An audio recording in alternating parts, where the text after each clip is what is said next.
Jaipal Singh advocate. मैं x DGC Mainpuri रहा हूँ।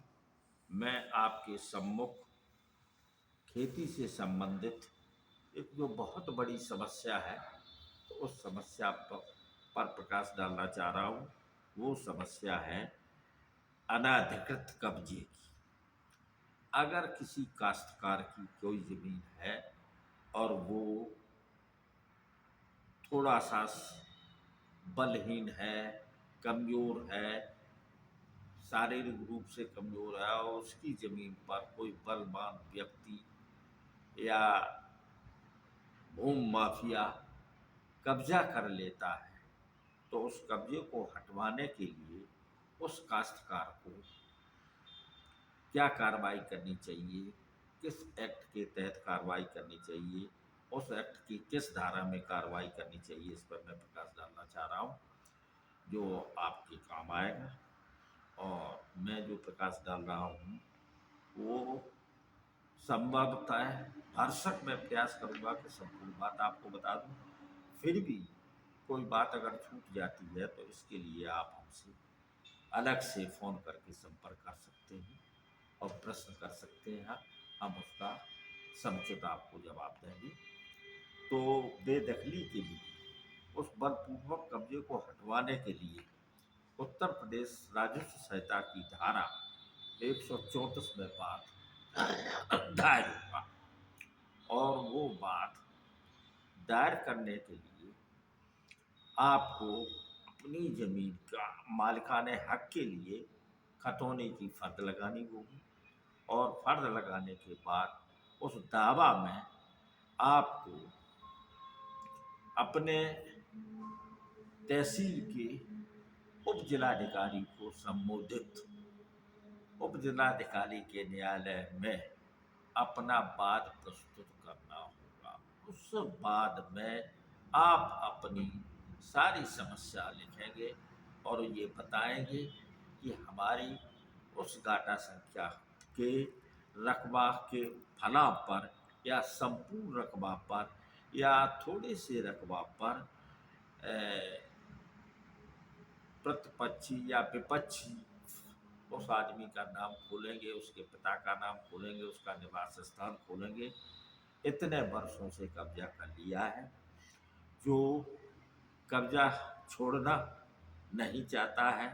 उससे कई बार निवेदन किया, परंतु फिर भी वो नहीं मान रहा है। तो ये मजबूर होकर मैं आपके यहाँ दावा प्रस्तुत कर रहा हूँ और अपने मालिकाना हक को दर्शाने के लिए फर्ज दाखिल कर रहा हूँ, जिसमें मेरा नाम लिखा है। मैं इस खेती का भारत सरकार को, उत्तर प्रदेश सरकार को लगान अदा करता हूँ। विधिवत मेरा नाम दर्ज है राजस्व अभिलेखों में, खतौनी में मेरा नाम दर्ज है। लेकिन फिर भी ये बलशाली व्यक्ति जो है उस पर मौके पे कब्जा किए हुए है। वो कब्जा फसल के रूप में है तो फसल दिखाएं, और अगर और किसी तरीके का कब्जा है तो वो दिखाएं। और दिखाने के बाद जो है प्रेयर ये निवेदन ये करें कि उनका अवैध कब्जा, अवैधानिक कब्जा, अवैधानिक दखलंदाजी को रोका जावे और उनको बलपूर्वक हमारे खेती से हटवाया जावे। इसके लिए इसके लिए वादी जिसकी ज़मीन है, जो कृषक है, वो इस बाद में वादी कहलाएगा, तथा जिसने कब्जा कर रखा है, जिसने अवैध कब्जा किया है, वो प्रतिवादी कहलाएगा। और कानूनी रूप से इस बात में उत्तर प्रदेश सरकार, राज्य सरकार और ग्राम पंचायत आवश्यक पक्षकार होंगे। ये आपका प्रार्थना पत्र बाद की श्रेणी में आता है। एक चीज आपको यहाँ स्पष्ट कर दें, उत्तर प्रदेश राजस्व संहिता में दो तरीके के वाद होते हैं। एक वाद सरसरी बात कहलाता है, तो बहुत ही हल्का होता है और जल्दी इसका निस्तारण होता है। और एक बात जिसको दायर करने जा रहे हैं, ये बेदखली का बात जो है, इस बात में सीपीसी एप्लीकेबल है, सीपीसी लागू है, सिविल प्रोसीजर कोड, भारत सरकार का सिविल प्रोसीजर कोड लागू है। जिस बाद में सिविल प्रोसीजर कोड लागू होता है उसको रेगुलर सूट कहते हैं, उसको जो है वाद कहते हैं। और वाद पत्र में एक वादी होता है और दूसरे जो लोग हैं वो प्रतिवादी हैं। तो यहाँ पर एक चीज और स्पष्ट करना चाहूँगा मैं आपको कि उत्तर प्रदेश राजस्व संहिता 2006 से लागू है। इससे पहले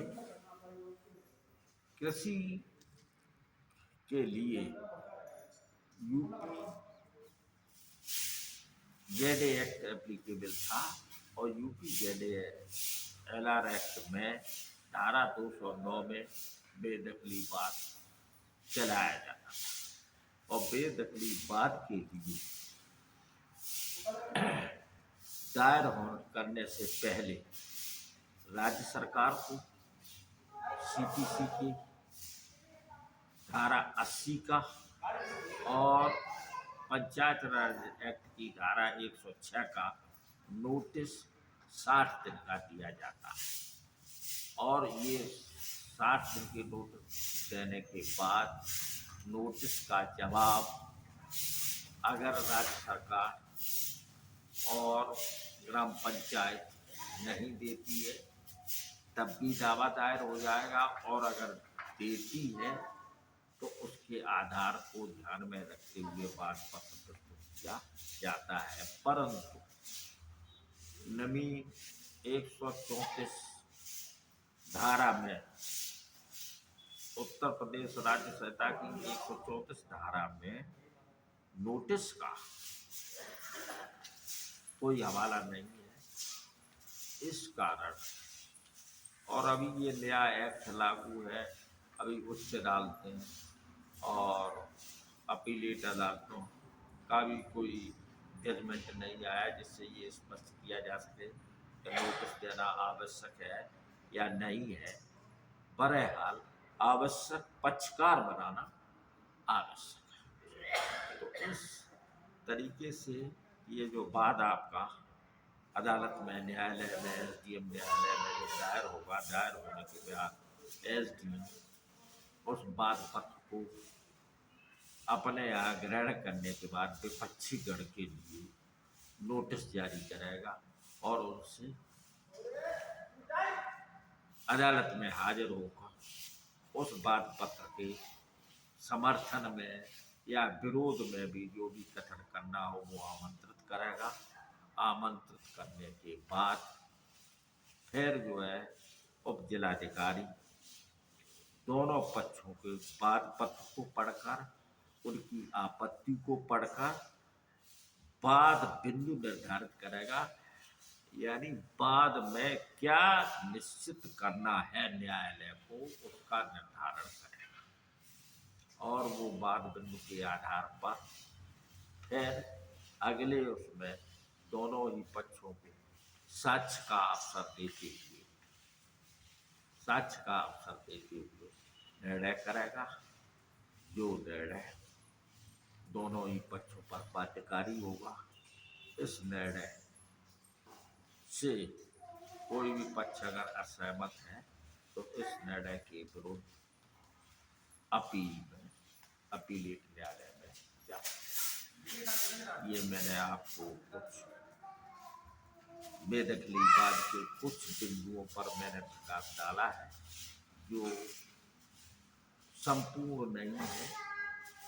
वैसे भरसक ये प्रयास किया है कि संपूर्ण हाल बताने का प्रयास करूं, लेकिन फिर भी कोई बात छूट जाती है और आप लोग जो है कोई परेशानी अगर आपको भविष्य में होती है या कुछ दिमाग में बात क्लियर नहीं हो रही है तो उसके लिए आपसे फ़ोन से संपर्क कर सकते हैं।